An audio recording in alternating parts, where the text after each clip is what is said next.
So, guys, we are beginning the third part of our campaign, the third and final part of our campaign. It's called The Trials of the Valar.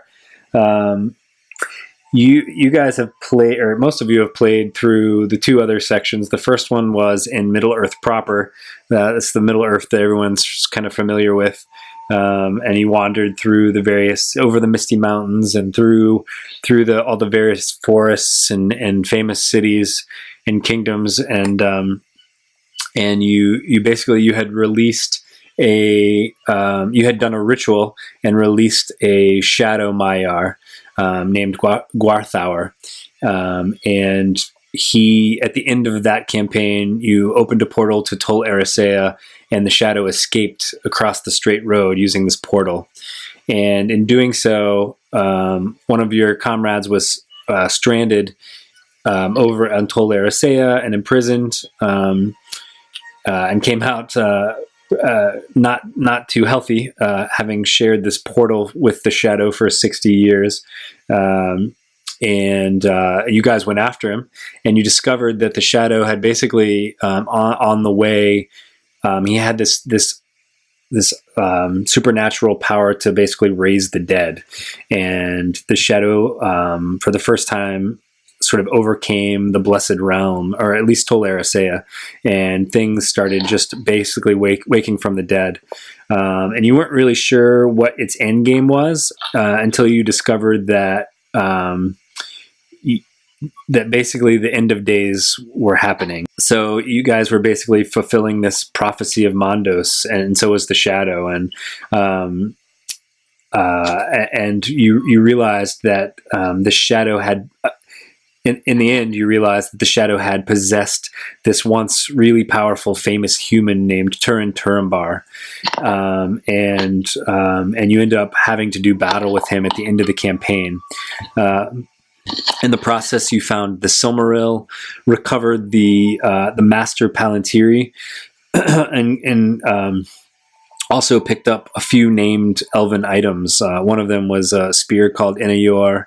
And one was a dagger called Hathadal, a really sharp dagger, who accidentally kills people, apparently. So you guys, defeated Túrin and his once foe Glaurung, and you imprisoned Gwarthaur in this rapier that Okryn had. And so you entered the city of Tirion after the battle. You guys are pretty tired.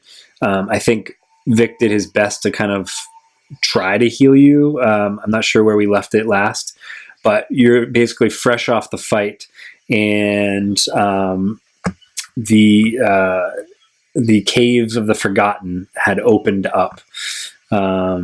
And let me see if I can find what I read to you at the end of the last campaign. All right, let's see. Here we go. So this is what I read to you right after you got to Tirion, and you met, you saw an old friend, Irame, who you kind of rescued off and on in the first campaign, and then died at the end of the first campaign. And Vic's character in the origin sessions went to the halls of Mandos on behalf of Vanya, the Valar, and requested her spirit be released. And she's been sort of working things behind the scenes, including getting the spear Inayor for Riken. And she's there, and you find out that she's pretty high up on the totem pole. She's actually sister to Finarfin, the king of the Noldor. All right, so here's what I read to you. The breaking of the caves of the Forgotten. The earth moves beneath the trees and the towers of Tirion. The sand and the waves part in the Calakiria. The monument and the stone atop the hill of Tuna break and give way to the rhythmic pounding. Clouds immediately form beneath the peaks of the Pelore, from the sea and unto the fields of Valmar. The sound of scraping metal on rock and earth gives way to the march of thousands of feet stomping in unison. And above all the clamor is the chanting of the multitude of dead. We storm this land for the king of men, to claim the right of our firstborn ken. Vengeance now for the land they rend, thralls no more for the lords we tend. And that's where we left off. So we have, we need to do a few things here before we get started. We need to know what you guys are doing with the rapier with the shadow in it. Who has the Master Palantir? We're going to do one more shadow point and trauma roll. I'm going to describe what happened to Riken, and that's about it. And then we'll get started. Is Okran still with us? Okran is going to do battle with you tonight. I'm going to control his character. Riken is looking sickly. The evil breath that was coming out of his mouth looks like it had taken its toll on him. And the evil breath stopped emanating from him once the shadow was bound to the rapier. But it's still like he's going to need the sort of the medicine of the elves. And Irame says that he can stay within the walls and they will tend to him. Oh, and you guys did see that scene. I described it in chat over the last couple of weeks, where in the Master Palantir, you guys saw a scene of. Let's look back. Does anyone remember? Let's see here. This is where Josh said, if you give the Master Palantir to Morloman, he'll come back and kick all your asses. I think either Okran or maybe Ferder should hold it. Who has the other one? Cylinder has the other one. I have the Silmaril. That's right. MJ has the Silmaril, which your people would love to have back. Yes, they would, wouldn't they? Yep. And so I guess we'll have to tend to that to figure out if you give them the Silmaril. All right. So the scene in the Master Palantir that you saw was you see a deformed creature of darkness holding the Master Palantir aloft. So again, does it look like Morloman? It definitely looks like an Avathari. Yes. I'm just going to stop talking. We got to figure out a few things, and I can't figure it out for you. So, who has the rapier? Do we give the rapier to the Noldor? Same thing with the Silmaril. Same thing with the Palantir. I'll give up the Silmaril. Do I get something cool in return? Like later on, do they give me something? The eternal gratitude of the King of the Noldor. That's worth bullshit. So I can conjure a couple of freaking cool fire elementals with this thing in my possession. I mean that seems useful. What the hell are they going to do with it? Well, the Silmarils belong to their people, and now their people have supposedly 2 of the Silmarils. There's only a third one missing before possibly, the light of their people would be restored. Yeah, but I get freaking couple of fire elementals. I mean, that's they'll get it back eventually. Can I get it back at the end of the third? The third part of the story. You say that? Hey, can I give you this back at the end of chapter 3, please? Hey, I found this freaking awesome thing. I know you love it, but hey, all right, fine. I'll give it back to him, but I better be freaking king or something at the end of this. All right, so Irame takes the Silmaril, and you think maybe she'll use it to sort of tend to Riken. Oh, I didn't even think of that. Can you imagine if Frodo kept the ring? He had another quest coming and he wanted the invisibility powers. I'll come back and I'll throw it in. Yeah. I got one more fucking errand to run. I'll be right back. I'll be right back. Oh, man. All right, cool. So you did the right thing. You did the right thing, my friend. All right, so Riken and Bear and Irame sort of go off down the hall, and some of the other Noldor elves are helping Riken as he looks pretty weak. So the 6 of you are basically standing there, and there's an army. So a bunch of Noldor elves are sort of strapping on their battle armor, and they're heading out to the Hill of Tuna, where you guys just battled Glaurung and Túrin. And you're getting the sense that they could use some help. But again, before we go, we have to figure out the rapier and the Palantir. Where's the rapier right now? I don't have a sword right now. Whoa, if I had to give up the samurai, man, you're giving up that rapier. No, Well, Nobody gets the cool shit. you have to figure out whether you want the rapier with the shadow in it. probably not. That is true. That might be hard. You know, like what happens if something goes wrong? What happened? Hey, you broke your last sword. What the hell? What happens if you break this one? So the rapier actually it looks like it got all jagged and barbed when Gwarthaur was bound to it. It sort of transformed before your eyes. That doesn't seem weird. Just To ask Irme what we could do with it. Yeah. Can we just give it to them and like here you go. Good luck. I don't know what you want to do with it, but don't know. So the king actually approaches you. Irme had walked off. The king actually approaches you and says, "This item has great power, but you know the choice to wield it comes with severe consequences. So let me show this to you. Ooh. Let's see if that pops up for everybody. It's like a modified picture of a screw. Can you guys see the? Oh yeah, you should be able to see all the powers. Oh, that's some freaky shit. It's the last one that you really need to be wary of. Yeah, well, look at the thing. Yeah. Where'd you get that image from? Every single time you attack with it. Yep. So that pretty much rules me out. You found that image on a non-D&D site. I mean, well, Tessero has advantage against corruption. But every single attack. Yeah. I'm immune to poison. I'm not really a fighter, as it were, but you will be once we change you to a moon druid. You're going to be a fighter. A bear wielding this thing.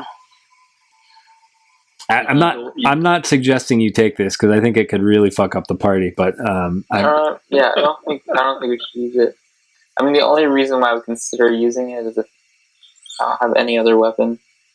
But I can just borrow some elf's weapon or something. Yeah, they would definitely lend you a long sword.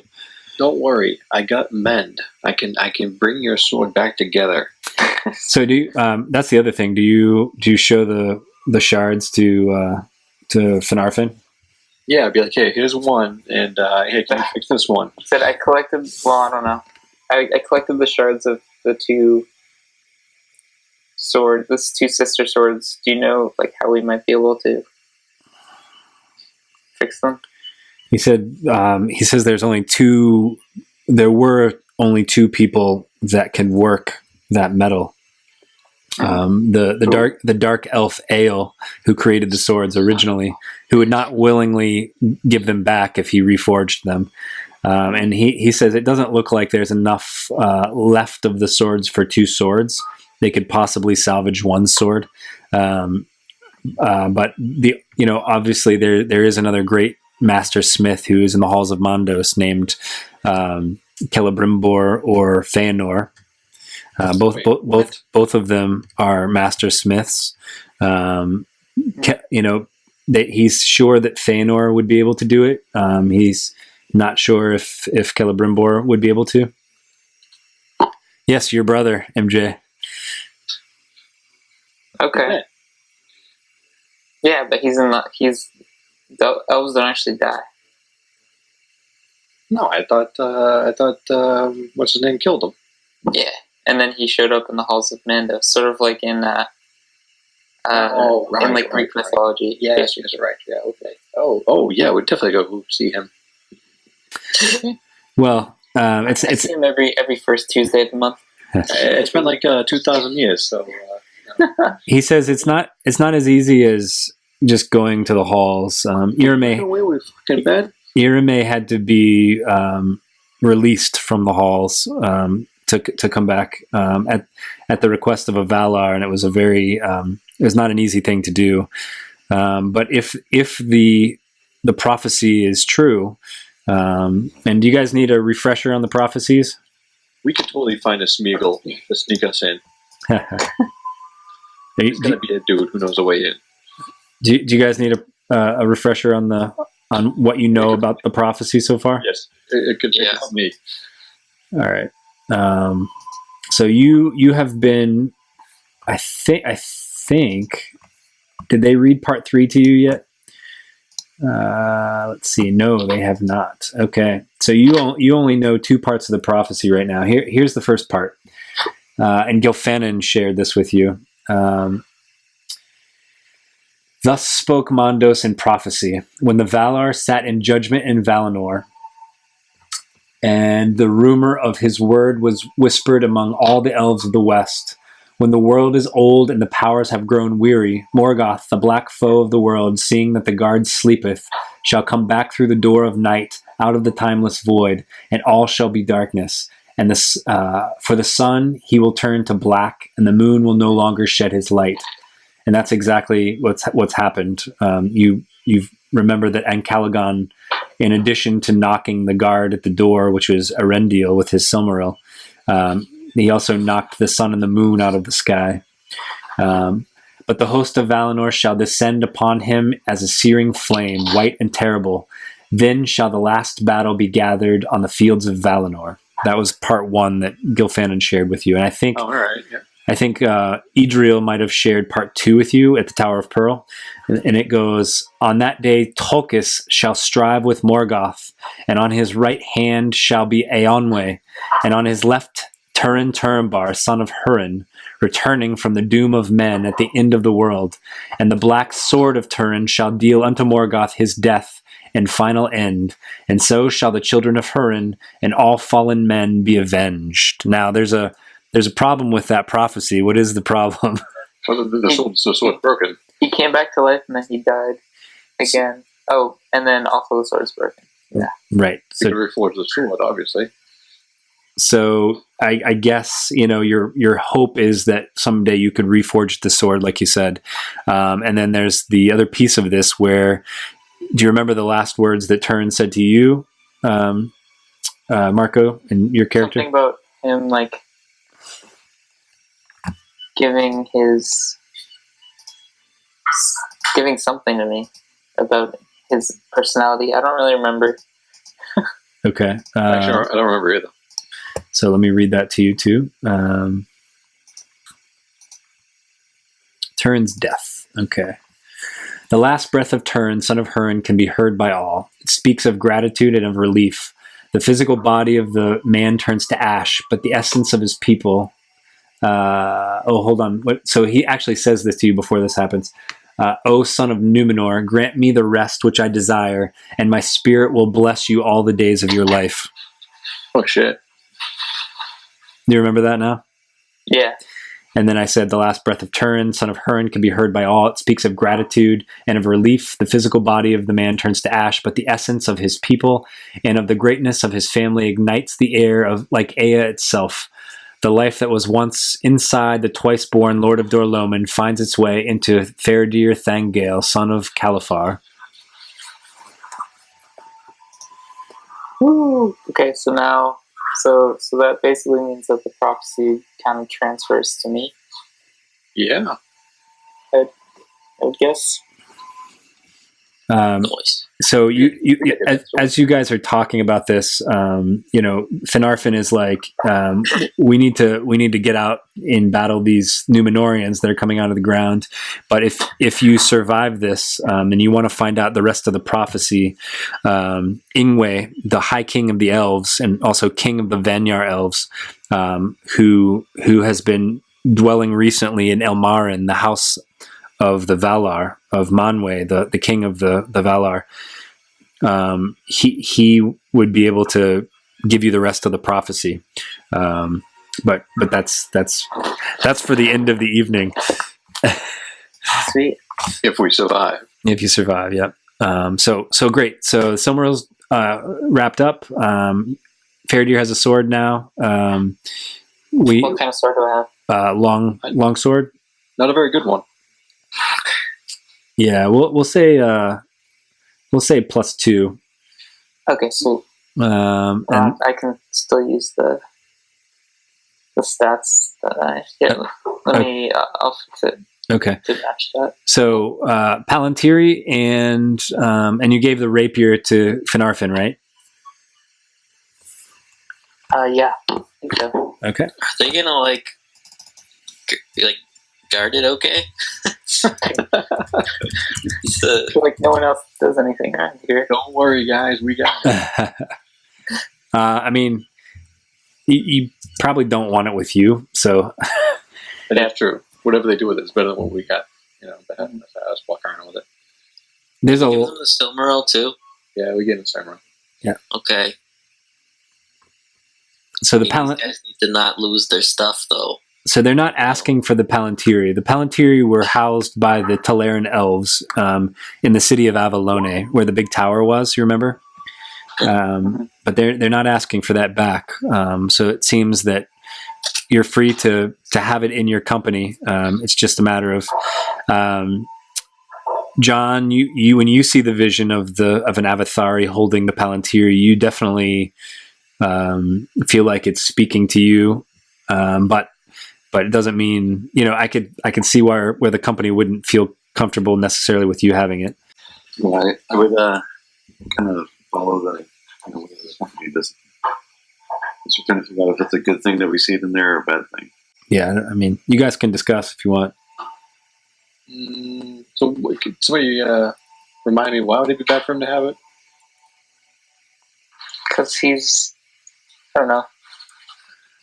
I don't actually know why. Well, I do know why, but it's not the most compelling argument. I mean, I think we could try putting it in his hand and see what happens. Ooh, I like that. Yeah, like a little test run. I'll touch it with a pinky finger. Yeah. Lightly. Just hold it like the way we saw it in the vision. See what happens. Let's do that. Well, I'm interested to hear your before I tell you the take. It seems like you guys aren't really sure why maybe John's character is not regarded in such. Remember when Idril at the Tower of Pearl was like, "Why are you traveling with an Avathari?" Yes. Do you know why sort of the prejudice is there? And No.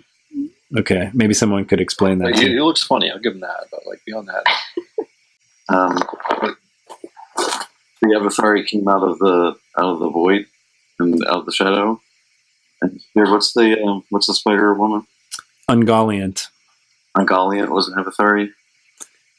And Ungoliant was the spider that Melkor or Morgoth used to destroy the trees, your trees. son of a bitch. So due to Ungoliant's actions, that's what my understanding why there's And these artists too highly. Yeah, and these primordial creatures they dwell in a very shadowy region in Aman here, where the gods live to the south. You guys were really close to it, actually, and because the Pelori Mountains are so big, they also cast great shadows in their passes. And there was a shadowy region called Avathar, where Ungoliant came from. And basically they've nicknamed any primordial who dwells in the shadows there Avathari. John's character is an Avathari. All right, so this has all just been like one massive trick where this dude has been with us the entire time just so he could get here and get this, or like he's cool. No, so I am just in it for my own personal, selfish reason. I don't want the land to change, and I've heard that you kind of align with what I like, but I really don't care about Ungoliant or the rest of the Avatar or anything else like that. I'm just all right. Sounds good to me. Well, John, we talked to, so you do actually kind of care about Ungoliant. You feel like you're kind of pissed at Ungoliant because she's made life for you more difficult, right? But other than that, you definitely you really don't care about anyone but yourself. But you have this animosity towards Ungoliant because she destroyed the most powerful things in the land, and now people hate your kind, right? give us have a very bad name. Yeah. So you guys give John the Master Palantir? Well, not permanently. We just want to see what happens when he holds it. Yes, I agree. Let's do a test run. All right. Back list on it. So John, you get a vision, a very clear vision, kind of a frightening vision. So this is no good. Of webs of darkness, like you haven't seen in probably tens of thousands of years, and webs that seem to just eat and absorb the light, any light that would creep in, and you recognize the terrain. It's the terrain of Avathar, and you see a large body moving amongst these webs. I share that with the group and say, I think we're going to be facing Ungoliant. Yo. So for those of you who don't know, Ungoliant was never really seen from after she helped Morgoth. The rumor was that her hunger became so great that she consumed herself. And as she traveled through the land, she gave birth to a bunch of awful creatures. The spiders in Mirkwood all come from Ungoliant. The Shelob was the offspring of Ungoliant. So no one's really sure what happened to her, but John just saw her back in her homeland, the land that you just left, John. Could she see him? I don't know. But remember, the Palantiri were, all of the Palantiri had some sort of vision capability. So there was a scene in the Silmarillion where, after Ungoliant devoured the light of the trees and destroyed them, that she swelled to an enormous size, such that Morgoth was afraid. That's actually what it says. Yeah. Can I get that Silmaril back now? All right, so we got the items out of the way. There's an army coming for you guys. Are you ready? Oh, what the hell? Why did I give the Silmaril away now? Are they gonna use it? Are they gonna come to our rescue? They're gonna protect it, man, in case you guys die.